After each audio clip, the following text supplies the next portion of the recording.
So I went to prison. I was sentenced to 10.5 years. I had a company, Apogee Financial, and we did the proof of funds for people that were getting involved in trading platforms, trading commodities. You know, diamond, gold, oil, natural gas, things of that nature. I found an issue. People weren't qualifying. So even if they came in with the money, they had to have a net worth of 20 million, 50 million, 100 million, and a lot of people didn't have that net worth. So what I did was I started linking them with people who did have that net worth, hedge fund managers, just people who had large amount of capital, and I would, do like an acquisition. So I would put them with that client, and then they looked like they were worth the 100 million, the 50 million. So now they could go in and spend their own money. Right. Because, the money, the system is like a triangle. It's a very small space at the top. And if you're not in that bracket, you won't qualify for a lot of financial transactions that are on a very high scale, which obviously, it pushes black and brown people out. Because even if you were to make $1 million tomorrow, you wouldn't qualify. Even if you want to spend $100,000, you have plenty of money, but they don't let you in. Right. So initially, I was doing that while I was doing the mergers, but it takes some time. So eventually, some clients was like, I'm missing out on the trading platforms because it takes too long to do that. So I need it today. So obviously, if they need it the same day, I can't do it the proper way. So I was like, okay, there's like, I got 200 grand for you. I got 300 grand for you. So I was able to change the documents, put their names and the amounts I changed so that they could get into the trade. So I was basically guilty of forging documents. My company made about $10 million in a very short time, in less than a year, about 10 months. And I was eventually, caught and sentenced to 10.5 years. 10.5 years. Why did you get so much time? Well, in like drug cases, your time is connected to the weight. So in white collar cases, your time is connected to the money. So had I done the same thing and not made any money, I probably wouldn't have gotten anywhere as much time. But what happened, I think really made them upset is when I first was approached by the feds, it was a civil case. And then they took all my money. So I sat, at the table, as you'll see on the show, with my team, and I'm like, we got to do something else. So I started buying the actual gold in Africa. So I was broke. I was down to nothing.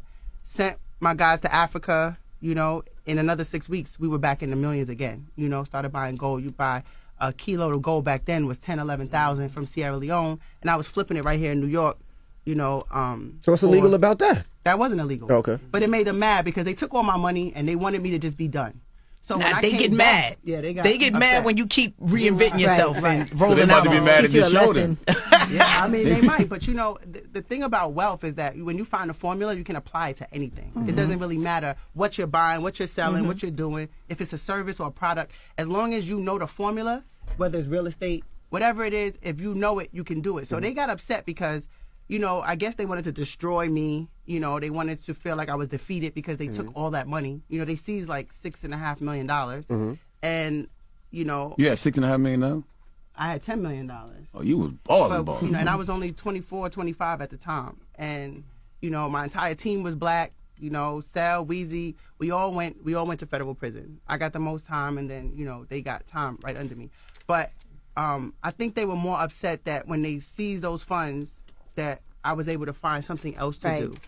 But so isn't that the goal, though, to find something legitimate to do after you get caught doing something? Yeah, but that's the actual part of it. But the emotional part, the racist part, and the sexist part is that I'm a black female. I'm working with people on Wall Street. I created this business model. I didn't really know anybody else doing it like I was doing it. So here I come, and I think I didn't look right. I come in with a black team. We making millions of dollars every month. I just think that they felt like I was out of my place.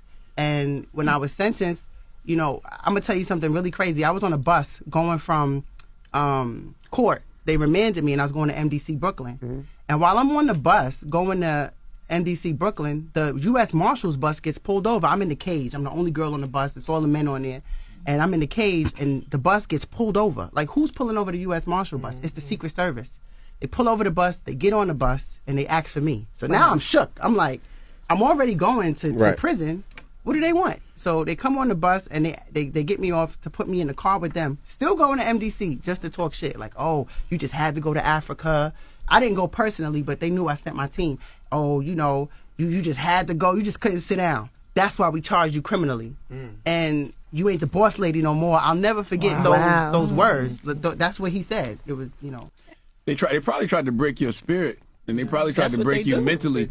Because if you can do that, if you can build a business from the street and get $10 million, then have the wherewithal to go get gold from Africa and flip that, you're a different type of person. Facts. You know what I'm saying? But that's how we linked. You know, me and Jamila linked, because when we got to prison, it's like when you're a boss, it doesn't matter your circumstances. It doesn't matter where you are. It doesn't matter what they do to you. It's a mindset. That's right. So when we got into prison, we was linked because she wrote books. I wrote books. I published 10 books. She published more than 10 books.